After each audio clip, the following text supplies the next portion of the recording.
Hello, church. Thank you for letting me talk to you again. We got our buddy here again. Say hello. Good job.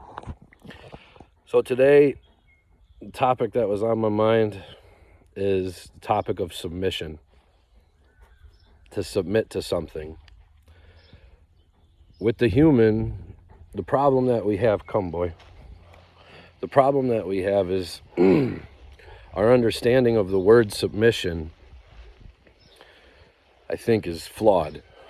When we hear submission, what we hear is weakness, being put underneath something, or somebody putting their will over us, and we will submit to them because they are stronger, faster, more powerful, whatever it may be. But this is not the way submission works, at least in the animal kingdom. So this big dummy right here, he submits to my will when I'm here. When I'm not here, he has to lead his own self, or he follows his other handler. The idea of him submitting to my will is not a negative to him. It's a positive for him. Because what he's learned is my will is safety. My will is for him to succeed. My will is for him to do good. When he submits to me, that happens. He follows my direction. He listens. He stays by me. And his life is better for it. Now, he submits to me not because I am more powerful than him or my muscles are better. He submits to me because I have a better plan and because I seem to understand this world a little bit better than him. And so by submission, what he actually has done, he's removed the pressure from himself. He no longer has to navigate this world by himself. All he has to do is submit to me, and this will work out. And so when he submits, he feels better.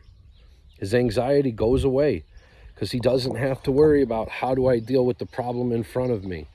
He doesn't have to deal with it. I will deal with it, and I will tell him how to deal with it. I'm tough enough to navigate the world that he needs to navigate. Jesus is tough enough to navigate the world you need to navigate. You are not tough enough to navigate this world. And if you look back in your life, you will realize that every time you thought you were tough enough, and you thought you planned it out enough, and you thought you could get away with it, you didn't. Submit to his will. And you won't have to be anxious anymore. You know why? Because his will says don't lie.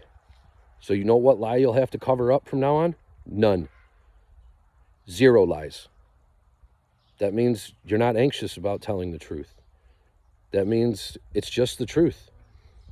People who don't like it, that's fine. But my master's will is that I tell the truth. My master's will is that I am loving, even when I don't want to be. Do you know how this helps you in your life? Because when you're mad, when you're upset with the world, when you're being vindictive to the person in front of you, you will realize I shouldn't be this way.